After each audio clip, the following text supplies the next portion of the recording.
प्यार झूठा था जताया ही क्यों ভাই আমার 10 লিটার তেল দেন না, খুব ইমার্জেন্সি দরকার।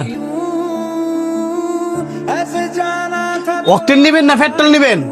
প্রাইভেট কার তো অকটেন লাগবো। ऐसे जाना था এই তো সুযোগ, দেখা তো মনে হইতেছে টিয়াওয়ালা লোক। ভাই অকটেন তো নাই। सितम कर दिया आजा ভাই দেন না, ম্যানেজ করে দিতে পারেন কিনা? আমি একজন ডাক্তার, ইমার্জেন্সি হসপিটাল যাইতে হইব, আমার জন্য অনেকগুলো রুগী বসে রয়েছে। তেল তো নাই, তবে আরেক জায়গায় থেকে ব্যবস্থা করে দেওয়ান যাইব।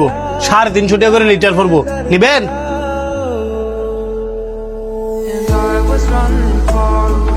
এক লিটার 140 টাকা করিয়া, আর আপনি বলতেছেন 350 লিটার? এমনই তেলের ক্রাইসিস, বিপদ হলে তো মানুষ 500 টাকা লিটারও নেয়। আর আমরা ডাক্তার মানুষ দিকে আপনার তো কমই কইছি। এখন আপনি যদি নেন তাহলে আইনা দিমু। আপনি কিন্তু জুলুম করতেছেন, ভুলা যায় না। জুলুমকারীরে কিন্তু আল্লাহ পাক পছন্দ করে না। বিপদে কিন্তু আপনিও পড়তে পারেন। এত কথা শুনতাম না, এটা আমার ব্যবসা। এখন তেল আপনি কি নিবেন? ঠিক আছে দেন।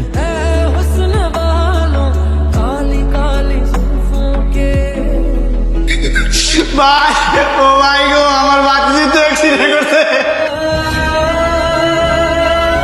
আরে হাসপাতালে লেগেছে, তুমি তাড়াতাড়ি আয়। আমার মা অনেক। ডাক্তার সাহেব, ও ডাক্তার সাহেব, আমার মায়ের বাঁচান ডাক্তার সাহেব। ভিতরে আসেন। আপনার মায়ের সমস্যা কি বলেন? আপনার বইয়ের না ডাক্তার না, আমার মায়ের গাড়ি অ্যাক্সিডেন্ট করছে, একটু তাড়াতাড়ি আয়েন ডাক্তার সাহেব। রোগী আমি দেখছি, অপারেশন করাইতে হইব। আগে বিল পরিশোধ করেন, তারপর অপারেশন। স্যার কত টাকা দাম লাগবো? এই ধরেন 1-1.5 লাখ। আর এটা যেহেতু আমার ব্যবসা, আপনি 3 লাখ দিতে হইব। ব্যবসা মানে? স্যার ডাক্তারের ধর্ম তো রুগীর সেবা করা। ও, ডাক্তারের ধর্ম সেবা করা, আর আপনাদের ধর্ম কি জুলুম করা?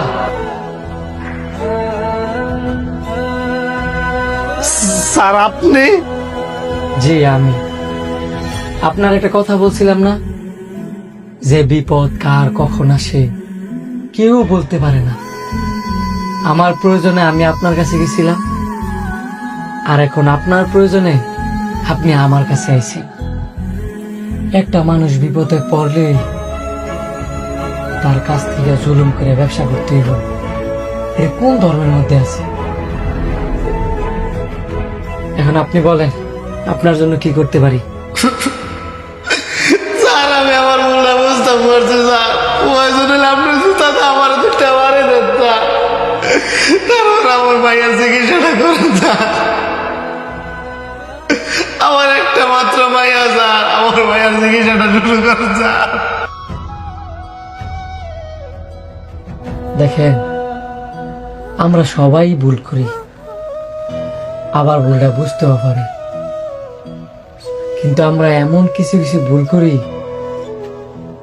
যে ভুলের মাসুল অনেক কঠিন ভাবে দেওয়া লাগে। আমরা কেনই বা ইচ্ছা করে এমন ভুল করব, আর ভুলের মাসুল এমন কঠিন ভাবে দিব? জুলুমকারী, হিংসাকারী আর গীবতকারী, এই মানুষগুলোকে আল্লাহ পাক পছন্দ করেন না।